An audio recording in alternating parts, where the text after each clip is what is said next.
কোথায় কিছু এইরকম ধরনের বিপর্যয় দল মান্যতা দিতে না, কোথায় কি হয়েছে দল নিশ্চয়ই ভাবনা চিন্তা করে। ওই তো তুমি 30,000-এ জিতবে বলেছিলে। সেই সময় প্রেক্ষাপট সেরকমই ছিল, হ্যাঁ এরকমই অবস্থা ছিল, দেখলেন তো আপনারা। হ্যাঁ, আপনি বলছিলেন অঙ্ক কষা আছে, এই অঙ্ক কি কষা ছিল?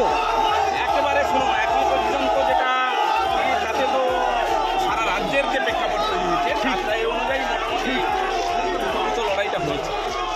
তো কি বলবে দলীয় কর্মীদের? কোথায় কি ত্রুটি আছে সেটা আমাদেরকে দলীয় কর্মীদের কি বলবে? দলীয় কর্মীদের বলবো নিশ্চয়ই দলের অন্তরে যে সমস্ত সমস্যা আছে বা কোথাও কিছু যদি সমস্যা থাকে নিজেদের মধ্যে আত্মসমালোচনা করে দেখতে হবে। তুমি তো বিজেপির প্রতীকে এখনো 50, তো তুমি কি বিজেপিতে আবার ফিরে যাবে তবে?